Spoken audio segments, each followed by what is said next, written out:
संचरण, मोमेंटम द्रव्यमान और वेग का गुणनफल होता है। यह किसी भी गतिशील वस्तु में गति की मात्रा के रूप में परिभाषित किया जाता है। गति के दूसरे नियम के लिए हमें इस शब्द की आवश्यकता होती है। वास्तव में दूसरा नियम संचरण मोमेंटम के संदर्भ में परिभाषित किया गया है। यह नियम क्या है? यह नियम बताता है कि संवेग मोमेंटम में परिवर्तन की दर बल के सीधे अनुपात में होती है। बल सीधे तौर पर संवेग में परिवर्तन की दर के अनुपाती है। संवेग को p अक्षर से दर्शाया जाता है। p बराबर है mv, तो डेल्टा mv होगा m delta v delta t से विभाजित करने पर ma हो जाता है। यहां आपको बल फोर्स मिलता है। इस अनुपात को बराबरी के चिन्ह में बदल दिया गया है क्योंकि यहां जो स्थिरांक कांस्टेंट है वह 1 है, इसलिए यह चिन्ह अपने आप बराबरी में बदल जाता है। बल फोर्स बराबर है ma के। यह नियम बल के बारे में मात्रात्मक क्वांटिटेटिव रूप से बात करता है, जबकि पहला नियम गुणात्मक क्वालिटेटिव रूप से बात करता है। इस समीकरण में बल और त्वरण एक्सेलरेशन दोनों एक ही दिशा में होते हैं। इसका मतलब है कि बल उसी दिशा में होता है जिसमें वेग वेलोसिटी बदलता है। दूसरी बात, यहां m उस वस्तु का द्रव्यमान मास है जिस पर बल लगाया गया है।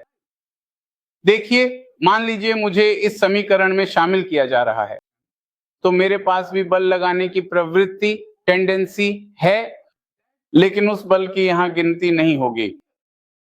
ये वह बल है जो वस्तु m पर लगाया जाता है, ना कि वह बल जो वस्तु m द्वारा लगाया जाता है। तो याद रखें, इस समीकरण में F वह बल है जो m पर लगाया गया है, ना कि m द्वारा लगाया गया बल। फिर अगर बल अधिक होगा तो संवेग मोमेंटम में परिवर्तन भी अधिक होगा। जितना अधिक बल उतना ही अधिक संवेग में परिवर्तन होगा। और फिर अनुप्रयोगों की बात करें तो आप कह सकते हैं, जब आप अपने वाहन या साइकिल का पेडल दबाते हैं तो उस स्थिति में वह चलने लगती है। इसका मतलब है कि वाहन की गति की स्थिति बदलने के लिए वहां बल की आवश्यकता होती है।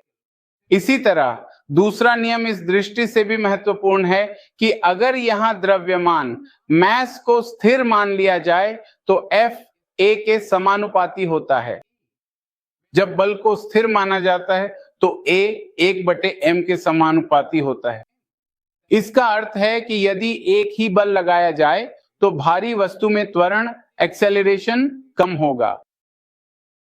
और दूसरी बात यह है कि यदि समान द्रव्यमान चुना जाए तो अधिक बल लगाने पर वस्तु में अधिक त्वरण होगा। यहां एक और बात है कि जब किसी वस्तु पर बल लगाया जाता है तो वह उसकी वेग को बदल देता है। दोनों बातें आपस में जुड़ी हैं। कभी कभी कहा जाता है कि बल वेग को प्रभावित करता है, कभी कभी यह कहा जाता है कि बल संवेग को प्रभावित करता है।